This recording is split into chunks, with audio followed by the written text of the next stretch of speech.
ಆಕಾಶವಾಣಿ ವಾರ್ತೆಗಳು. ಓದುತ್ತಿರುವವರು ಸರ್ವಮಂಗಳ ಎಂ. ಮುಖ್ಯಾಂಶಗಳು.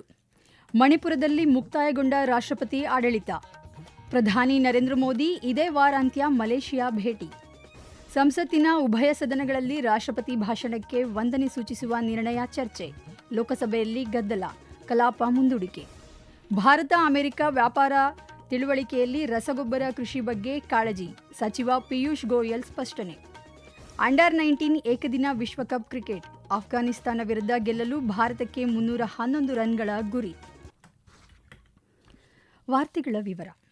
ರಾಷ್ಟ್ರಪತಿ ದ್ರೌಪದಿ ಮುರ್ಮು ಅವರು ಮಣಿಪುರದಲ್ಲಿ ರಾಷ್ಟ್ರಪತಿ ಆಳ್ವಿಕೆಯನ್ನು ಎಂದಿನಿಂದ ಅನ್ವಯವಾಗುವಂತೆ ಹಿಂತೆಗೆದುಕೊಂಡಿದ್ದಾರೆ. ಈ ಕುರಿತಂತೆ ಗೃಹ ಸಚಿವಾಲಯ ಅಧಿಕೃತ ಅಧಿಸೂಚನೆ ಹೊರಡಿಸಿದೆ. ಮಣಿಪುರದಲ್ಲಿ ಕಳೆದ ವರ್ಷ ಸಂವಿಧಾನದ 356ನೇ ಕಲಂ ಅಡಿ ವಿಧಿಸಲಾಗಿದ್ದ ಆಳ್ವಿಕೆಯನ್ನು ರಾಷ್ಟ್ರಪತಿ ದ್ರೌಪದಿ ಮುರ್ಮು ಹಿಂತೆಗೆದುಕೊಂಡಿದ್ದಾರೆ ಎಂದು ಅಧಿಸೂಚನೆಯಲ್ಲಿ ತಿಳಿಸಲಾಗಿದೆ. ಕಳೆದ ವರ್ಷದ ಫೆಬ್ರವರಿ 13ರಂದು ಮಣಿಪುರದಲ್ಲಿ ರಾಷ್ಟ್ರಪತಿ ಆಳ್ವಿಕೆ ಜಾರಿಗೊಳಿಸಲಾಗಿತ್ತು. ಪ್ರಧಾನಿ ನರೇಂದ್ರ ಮೋದಿ ಇದೇ 7ರಿಂದ 2 ದಿನಗಳ ಕಾಲ ಮಲೇಷಿಯಾಕ್ಕೆ ಭೇಟಿ ನೀಡಲಿದ್ದಾರೆ. ಮಲೇಷಿಯಾ ಪ್ರಧಾನಿ ಅನ್ವರ್ ಇಬ್ರಾಹಿಂ ಆಹ್ವಾನದ ಮೇರೆಗೆ ಪ್ರಧಾನಿ ನರೇಂದ್ರ ಮೋದಿ ಈ ಪ್ರವಾಸ ಕೈಗೊಳ್ಳುತ್ತಿದ್ದು, ಇದು ಅವರ 3ನೇ ಭೇಟಿಯಾಗಿದೆ ಹಾಗೂ 2024ರ ಆಗಸ್ಟ್ನಲ್ಲಿ ಸಮಗ್ರ ಕಾರ್ಯತಂತ್ರ ಸಹಭಾಗಿತ್ವ ದ್ವಿಪಕ್ಷೀಯ ಸಂಬಂಧದ ಬಳಿಕ ನೀಡುತ್ತಿರುವ ಮೊದಲ ಭೇಟಿಯಾಗಿದೆ. ಪ್ರಧಾನಿ ಮೋದಿ ಅವರು ತಮ್ಮ ಭೇಟಿ ವೇಳೆ ಮಲೇಷಿಯಾ ಪ್ರಧಾನಿ ಅವರೊಂದಿಗೆ ದ್ವಿಪಕ್ಷೀಯ ಮಾತುಕತೆ ನಡೆಸಲಿದ್ದಾರೆ. ಅಲ್ಲಿರುವ ಭಾರತೀಯ ಸಮುದಾಯ ಹಾಗೂ ಉದ್ದಿಮೆ ವ್ಯಾಪಾರಸ್ಥರ ಪ್ರತಿನಿಧಿಗಳೊಂದಿಗೆ ಸಂವಾದ ನಡೆಸಲಿದ್ದಾರೆ. ಪ್ರಧಾನಿಯವರ ಭೇಟಿ ಸಂದರ್ಭದಲ್ಲೇ 10ನೇ ಭಾರತ ಮಲೇಷಿಯಾ ಮುಖ್ಯ ಕಾರ್ಯನಿರ್ವಹಣಾಧಿಕಾರಿಗಳ ವೇದಿಕೆಯ ಕಾರ್ಯಕ್ರಮ ಕೂಡ ನಡೆಯಲಿದೆ ಎಂದು ವಿದೇಶಾಂಗ ವ್ಯವಹಾರಗಳ ಸಚಿವಾಲಯ ತಿಳಿಸಿದೆ. ಭಾರತ ಮಲೇಷಿಯಾ ಐತಿಹಾಸಿಕ ಹಾಗೂ ಸಾಂಸ್ಕೃತಿಕ ಮೈತ್ರಿ ಹೊಂದಿದ್ದು, ಮಲೇಷಿಯಾದಲ್ಲಿ ಸುಮಾರು 2.9 ಮಿಲಿಯನ್ ಭಾರತೀಯ ಸಮುದಾಯ ಜನರಿದ್ದಾರೆ. ಪ್ರಧಾನಿಯವರ ಈ ಭೇಟಿ ಉಭಯ ದೇಶಗಳ ನಡುವಿನ ಸಂಬಂಧವನ್ನು ಬಲಗೊಳಿಸಲಿದೆ ಎಂದು ನಮ್ಮ ಬಾತ್ಮೀದಾರರು ವರದಿ ಮಾಡಿದ್ದಾರೆ. ಭಾರತ ಮಲೇಷಿಯಾ ನಡುವಿನ ವಾಣಿಜ್ಯ, ಬಂಡವಾಳ ಹೂಡಿಕೆ, ರಕ್ಷಣೆ, ಸಮುದ್ರಯಾನ ಸಹಕಾರ, ಡಿಜಿಟಲ್ ಮತ್ತು ಹಣಕಾಸು ತಂತ್ರಜ್ಞಾನ, ಇಂಧನ, ಆರೋಗ್ಯ, ಶಿಕ್ಷಣ ಮತ್ತು ಸಂಸ್ಕೃತಿ ವಿನಿಮಯ ಸೇರಿದಂತೆ ವಿವಿಧ ಕ್ಷೇತ್ರಗಳಲ್ಲಿ ಸಹಕಾರ ಕುರಿತಂತೆ ಉಭಯ ನಾಯಕರು ಮಾತುಕತೆ ನಡೆಸಲಿದ್ದಾರೆ. ಸಂಸತ್ತಿನ ಉಭಯ ಸದನಗಳು ಇಂದು ರಾಷ್ಟ್ರಪತಿಯವರ ಭಾಷಣಕ್ಕೆ ವಂದನೆ ಸೂಚಿಸುವ ನಿರ್ಣಯ ಕುರಿತಾದ ಚರ್ಚೆಯನ್ನು ಮುಂದುವರೆಸಿದವು. ಲೋಕಸಭೆಯಲ್ಲಿ ವಂದನಾ ನಿರ್ಣಯ ಚರ್ಚೆ ಕೈಗೆತ್ತಿಕೊಳ್ಳುತ್ತಿದ್ದಂತೆ ವಿರೋಧ ಪಕ್ಷಗಳ ಸದಸ್ಯರ ಘೋಷಣೆ ಹಿನ್ನೆಲೆಯಲ್ಲಿ ಗೊಂದಲದ ವಾತಾವರಣ ಉಂಟಾಗಿ ಸದನವನ್ನು 3 ಬಾರಿ ಮುಂದೂಡಿದ ಘಟನೆ ನಡೆಯಿತು. ಕಾಂಗ್ರೆಸ್, ಡಿಎಂಕೆ, ಟಿಎಂಸಿ ಹಾಗೂ ಇತರ ಸದಸ್ಯರು ಭಾರತ ಅಮೆರಿಕ ವ್ಯಾಪಾರ ಒಪ್ಪಂದ, ಚೀನಾದೊಂದಿಗಿನ ಗಡಿ ವಿಚಾರ ಕುರಿತಂತೆ ಸರ್ಕಾರದ ವಿರುದ್ಧ ಪದೇ ಪದೇ ಘೋಷಣೆ ಮಾಡಿ ಕಲಾಪಕ್ಕೆ ಅಡ್ಡಿ ಮಾಡಿದರು. 3 ಮುಂದೂಡಿಕೆ ನಂತರ ಸದನ ಸಂಜೆ 5 ಗಂಟೆಗೆ ಸೇರಿದಾಗ ಕಾಂಗ್ರೆಸ್, ಟಿಎಂಸಿ ಇತರ ಸದಸ್ಯರು ಸಭಾಧ್ಯಕ್ಷರ ಮುಂಭಾಗದಲ್ಲಿ ಸೇರಿ ಮತ್ತೆ ಘೋಷಣೆ ಹಾಕಿದರು. ಸಭಾಧ್ಯಕ್ಷರು ಕಲಾಪವನ್ನು ಸುಗಮವಾಗಿ ನಡೆಸಲು ಸಹಕರಿಸುವಂತೆ ಅನೇಕ ಬಾರಿ ಕೋರಿದರು. ಸದಸ್ಯ ಪಿಪಿ ಚೌಧರಿ ಮಾತನಾಡಲು ಯತ್ನಿಸಿದಾಗ ಪ್ರತಿಪಕ್ಷಗಳ ಸದಸ್ಯರ ಪ್ರತಿಭಟನೆ ಘೋಷಣೆ ಮುಂದುವರೆಯಿತು. ಗದ್ದಲದ ವಾತಾವರಣದಲ್ಲಿ ಸಭಾಧ್ಯಕ್ಷರು ಸದನದ ಕಲಾಪವನ್ನು ನಾಳೆಗೆ ಮುಂದೂಡಿದರು. 2ನೇ ಮುಂದೂಡಿಕೆ ನಂತರ ಲೋಕಸಭೆ ಸಮಾವೇಶಗೊಂಡಾಗ ಟಿಡಿಪಿಯ ಜಿಎಂ ಬಾಲಯೋಗಿ ಚರ್ಚೆಯಲ್ಲಿ ಪಾಲ್ಗೊಂಡು ಮಾತನಾಡಿ, ರಾಷ್ಟ್ರಪತಿಯವರ ಭಾಷಣ ಸುಧಾರಣೆ ಎಲ್ಲರನ್ನೂ ಒಳಗೊಂಡ ದೀರ್ಘಾವಧಿಯ ಸ್ಪರ್ಧಾತ್ಮಕತೆ ರೂಪಿಸುವ ರಾಷ್ಟ್ರೀಯ ಮಾರ್ಗನಕ್ಷೆಯನ್ನು ಸಾದರಪಡಿಸುತ್ತದೆ. ವಿದ್ಯುನ್ಮಾನ ತಯಾರಿಕಾ ಘಟಕಗಳಲ್ಲಿ 25 ಲಕ್ಷ ಉದ್ಯೋಗ ಸೃಷ್ಟಿ, ವಿವಿಧ ಮಾಹಿತಿ ತಂತ್ರಜ್ಞಾನ ಸೇವೆಗಳಲ್ಲಿ 1 ಕೋಟಿಗೂ ಅಧಿಕ ಯುವಜನರ ನಿಯೋಜನೆ ಕುರಿತಂತೆ ಭಾಷಣದಲ್ಲಿ ಪ್ರಸ್ತಾಪಿಸಲಾಗಿದೆ ಎಂದರು. ಬಿಜೆಪಿಯ ನಿಶಿಕಾಂತ್ ದುಬೆ ವಂದನಾ ನಿರ್ಣಯ ಬೆಂಬಲಿಸಿ ಮಾತನಾಡಿದರು. ಈ ಸಂದರ್ಭದಲ್ಲಿ ಬಳಸಲೆತ್ನಿಸಿದ ವಿಷಯ ಕುರಿತಂತೆ ಪ್ರತಿಪಕ್ಷಗಳ ಸದಸ್ಯರು ಆಕ್ಷೇಪ ವ್ಯಕ್ತಪಡಿಸಿದಾಗ ಗದ್ದಲದ ಮಧ್ಯೆ ಸಭಾಧ್ಯಕ್ಷರು ಸದನವನ್ನು ಕೆಲಕಾಲ ಮುಂದೂಡಿದರು. ರಾಜ್ಯಸಭೆಯಲ್ಲಿ ರಾಷ್ಟ್ರಪತಿಯವರ ಭಾಷಣಕ್ಕೆ ವಂದನೆ ಸಲ್ಲಿಸುವ ಚರ್ಚೆಯಲ್ಲಿ ಪಾಲ್ಗೊಂಡು ಮಾತನಾಡಿದ ಸದನದ ನಾಯಕ ಜೆಪಿ ನಡ್ಡಾ, ಭಾಷಣ ಅಮೃತಕಾಲದ ಸಂಕೇತವಾಗಿದೆ. ಭಾರತ ವಿಶ್ವದ ಬೃಹತ್ ಆರ್ಥಿಕತೆಯಾಗಿ ತ್ವರಿತಗತಿಯಲ್ಲಿ ಬೆಳೆಯುತ್ತಿರುವುದನ್ನು ಸಾದರಪಡಿಸಲಾಗಿದೆ. ಸರ್ಕಾರ ಬದಲಾವಣೆ, ಸಾಧನೆ ಹಾಗೂ ಪರಿವರ್ತನೆ ದೃಷ್ಟಿಯನ್ನಿಟ್ಟುಕೊಂಡು ಕೆಲಸ ಮಾಡುತ್ತಿದೆ ಎಂದರು. ವಿರೋಧ ಪಕ್ಷದ ನಾಯಕ ಮಲ್ಲಿಕಾರ್ಜುನ ಖರ್ಗೆ ಮಾತನಾಡಿ, ಸಾಮಾಜಿಕ ನ್ಯಾಯ ಹಾಗೂ ಸಾಮರಸ್ಯ ಹದಗೆಟ್ಟಿದೆ, ಪರಿಶಿಷ್ಟ ವರ್ಗದ ಮಹಿಳೆಯರ ಮೇಲಿನ ಅಪರಾಧ ಹೆಚ್ಚುತ್ತಿದೆ ಎಂದು ಆಪಾದಿಸಿದರು. ಸರ್ಕಾರ ಮಹಿಳೆಯರಿಗಾಗಿ ಮೀಸಲಾತಿ ಉಪಕ್ರಮವನ್ನು ಜಾರಿಗೊಳಿಸುತ್ತಿಲ್ಲವೇಕೆ ಎಂದು ಪ್ರಶ್ನಿಸಿದರು. ಈ ವಾರ್ತೆಗಳನ್ನು ಆಕಾಶವಾಣಿಯಿಂದ ಕೇಳುತ್ತಿದ್ದೀರಿ.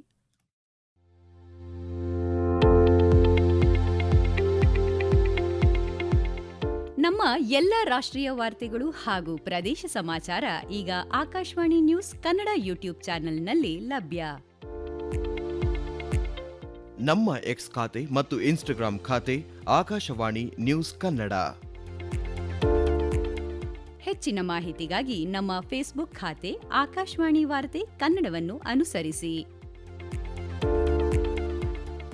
ಮಾಹಿತಿಗಳ ಹೂರಣ, ವಾರದ ಕಾರ್ಯಕ್ರಮ, ಪ್ರಚಲಿತ ವಿದ್ಯಮಾನ ಪ್ರತಿ ಬುಧವಾರ ರಾತ್ರಿ 9:15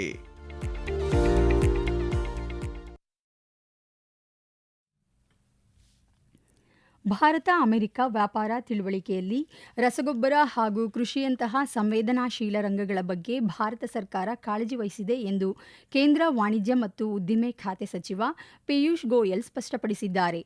ರಾಜ್ಯಸಭೆಯಲ್ಲಿಂದು ಹೇಳಿಕೆ ನೀಡಿದ ಪಿಯೂಷ್ ಗೋಯಲ್, ಈ ತಿಳುವಳಿಕೆ ಉದ್ಯಮಗಳಿಗೆ, ಕುಶಲ ಕೆಲಸಗಾರರಿಗೆ ಹೊಸ ಅವಕಾಶಗಳನ್ನು ಕಲ್ಪಿಸಲಿದೆ ಎಂದರು. ತಯಾರಿಕಾ ಕ್ಷೇತ್ರವನ್ನು ಬಲಪಡಿಸಿ ಉದ್ಯೋಗಾವಕಾಶಗಳನ್ನು ಹೆಚ್ಚಿಸಲಿದೆ. ಉಭಯ ದೇಶಗಳಿಗೂ ಹೊಸ ವ್ಯಾಪಾರದ ಅವಕಾಶಗಳನ್ನು ಅನಾವರಣಗೊಳಿಸಲಿದೆ.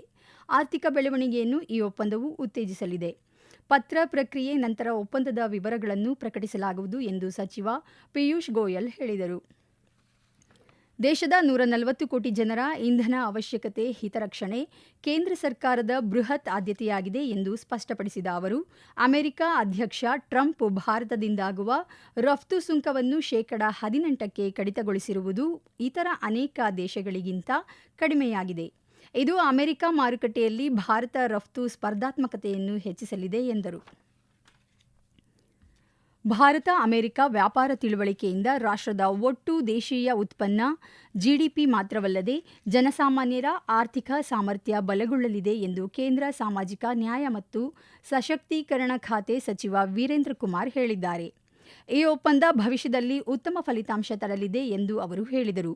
ಈ ಕುರಿತಂತೆ ಪ್ರತಿಪಕ್ಷಗಳು ಮಾಡುವ ಟೀಕೆ ಅವರ ಹತಾಶೆ ಹೇಳಿಕೆಗಳಾಗಿವೆ ಎಂದು ಸಚಿವ ವೀರೇಂದ್ರ ಕುಮಾರ್ ಪ್ರತಿಕ್ರಿಯೆ ನೀಡಿದರು. ದೇಶವನ್ನು 2029 ವೇಳೆಗೆ ಮಾದಕ ದ್ರವ್ಯ ಮುಕ್ತವನ್ನಾಗಿಸಲು ಸಂಬಂಧಪಟ್ಟ ಎಲ್ಲ ಆಡಳಿತಗಳು 2026-2029 3 ವರ್ಷಗಳ ಅವಧಿಗಾಗಿ ಮಾರ್ಗನಕ್ಷೆ ರೂಪಿಸುವಂತೆ ಕೇಂದ್ರ ಸರ್ಕಾರ ಮನವಿ ಮಾಡಿದೆ. ರಾಜ್ಯಸಭೆಗೆ ಇಂದು ನೀಡಿದ ಲಿಖಿತ ಉತ್ತರದಲ್ಲಿ ಗೃಹ ಖಾತೆ ರಾಜ್ಯ ಸಚಿವ ನಿತ್ಯಾನಂದ ರೈ ಕಳೆದ 5 ವರ್ಷಗಳಲ್ಲಿ 1 ಲಕ್ಷ ಕೋಟಿ ರೂಪಾಯಿಗೂ ಅಧಿಕ ಮೌಲ್ಯದ 68 ಲಕ್ಷ ಕಿಲೋಗ್ರಾಂ ಮಾದಕ ದ್ರವ್ಯಗಳನ್ನು ವಶಪಡಿಸಿಕೊಳ್ಳಲಾಗಿದೆ. ಮಾದಕ ದ್ರವ್ಯ ಸಾಗಾಟ ಮತ್ತು ಡಿಜಿಟಲ್ ಹಣ ಪಾವತಿ ಪತ್ತೆಗೆ ಸರ್ಕಾರ ವಿವಿಧ ಕ್ರಮಗಳನ್ನು ಕೈಗೊಂಡಿದೆ. ಪೊಲೀಸರಿಗೆ ನೆರವಾಗಲು ಈ ಸಾಕ್ಷ್ಯ ವಿನ್ಯಾಸ ಪೋರ್ಟಲ್ ಅನ್ನು ವಿನ್ಯಾಸಗೊಳಿಸಲಾಗಿದೆ ಎಂದು ಹೇಳಿದ್ದಾರೆ. ದೇಶದ ಅಗ್ರಗಣ್ಯ ಕಬ್ಬಿಣ ಅದಿರು ಉತ್ಪಾದಕ ಸಂಸ್ಥೆಯಾದ ರಾಷ್ಟ್ರೀಯ ಖನಿಜ ಅಭಿವೃದ್ಧಿ ನಿಗಮ್ ಎನ್ಎಂಡಿಸಿ ಪ್ರಸ್ತುತ ಹಣಕಾಸು ವರ್ಷದ ಮೊದಲ 3 ತ್ರೈಮಾಸಿಕದಲ್ಲಿ ಭಾರೀ ಪ್ರಮಾಣದ ಕಬ್ಬಿಣ ಅದಿರು ಉತ್ಪಾದಿಸಿದೆ. ಕಂಪನಿ ಈ ಅವಧಿಯಲ್ಲಿ 5.56 ಮಿಲಿಯನ್ ಟನ್ ಕಬ್ಬಿಣ ಅದಿರು ಉತ್ಪಾದಿಸಿದ್ದು 4.79 ಮಿಲಿಯನ್ ಟನ್ ಅದಿರು ಮಾರಾಟ ಮಾಡಿದೆ. ಕಳೆದ ವರ್ಷದ ಇದೇ ಅವಧಿಗೆ ಹೋಲಿಸಿದರೆ ಉತ್ಪಾದನೆಯಲ್ಲಿ 9% ಹಾಗೂ ಮಾರಾಟದಲ್ಲಿ 7% ಹೆಚ್ಚಿನ ಸಾಧನೆ ಮಾಡಿದಂತಾಗಿದೆ. ಜಿಂಬಾಬ್ವೆಯ ಹರಾರೆಯಲ್ಲಿ ನಡೆಯುತ್ತಿರುವ ಅಂಡರ್-19 ಏಕದಿನ ವಿಶ್ವಕಪ್ ಕ್ರಿಕೆಟ್ನ 2ನೇ ಸೆಮಿಫೈನಲ್ ಪಂದ್ಯದಲ್ಲಿ ಆಫ್ಘಾನಿಸ್ತಾನ ವಿರುದ್ಧ ಗೆಲ್ಲಲು ಭಾರತ 311 ರನ್ಗಳು ಗಳಿಸಬೇಕಿದೆ. ಮೊದಲು ಬ್ಯಾಟ್ ಮಾಡಿದ ಆಫ್ಘಾನಿಸ್ತಾನ ನಿಗದಿತ 50 ಓವರ್ಗಳಲ್ಲಿ 40 ವಿಕೆಟ್ ನಷ್ಟಕ್ಕೆ 310 ರನ್ ಗಳಿಸಿತು. ಗುರಿ ಬೆನ್ನತ್ತಿರುವ ಭಾರತ ಇತ್ತೀಚಿನ ವರದಿ ಬಂದಾಗ 34 ಓವರ್ಗಳಲ್ಲಿ 2 ವಿಕೆಟ್ ನಷ್ಟಕ್ಕೆ 251 ರನ್ ಮಾಡಿ ಆಡುತ್ತಿದೆ. ಭಾರತದ ವೈಭವ ಸೂರ್ಯವಂಶಿ 33 ಎಸೆತಗಳಲ್ಲಿ 68 ರನ್ ಮಾಡಿ ಔಟ್ ಆದರು. ಕೊನೆಯಲ್ಲಿ ಮತ್ತೊಮ್ಮೆ ಮುಖ್ಯಾಂಶಗಳು. ಮಣಿಪುರದಲ್ಲಿ ಮುಕ್ತಾಯಗೊಂಡ ರಾಷ್ಟ್ರಪತಿ ಆಡಳಿತ. ಪ್ರಧಾನಿ ನರೇಂದ್ರ ಮೋದಿ ಇದೇ ವಾರಾಂತ್ಯ ಮಲೇಷಿಯಾ ಭೇಟಿ. ಸಂಸತ್ತಿನ ಉಭಯ ಸದನಗಳಲ್ಲಿ ರಾಷ್ಟ್ರಪತಿ ಭಾಷಣಕ್ಕೆ ವಂದನೆ ಸೂಚಿಸುವ ನಿರ್ಣಯ ಚರ್ಚೆ. ಲೋಕಸಭೆಯಲ್ಲಿ ಗದ್ದಲ ಕಲಾಪ ಮುಂದೂಡಿಕೆ. ಭಾರತ ಅಮೆರಿಕ ವ್ಯಾಪಾರ ತಿಳುವಳಿಕೆಯಲ್ಲಿ ರಸಗೊಬ್ಬರ ಕೃಷಿ ಬಗ್ಗೆ ಕಾಳಜಿ. ಸಚಿವ ಪಿಯೂಷ್ ಗೋಯಲ್ ಸ್ಪಷ್ಟನೆ. ಅಂಡರ್-19 ಏಕದಿನ ವಿಶ್ವಕಪ್ ಕ್ರಿಕೆಟ್. ಆಫ್ಘಾನಿಸ್ತಾನ ವಿರುದ್ಧ ಗೆಲ್ಲಲು ಭಾರತಕ್ಕೆ 311 ರನ್ಗಳ ಗುರಿ. ಇಲ್ಲಿಗೆ ವಾರ್ತಾ ಪ್ರಸಾರ ಮುಕ್ತಾಯವಾಯಿತು. ನಮ್ಮ ಮುಂದಿನ ವಾರ್ತಾ ಪ್ರಸಾರ ನಾಳೆ ಬೆಳಗ್ಗೆ 7:05.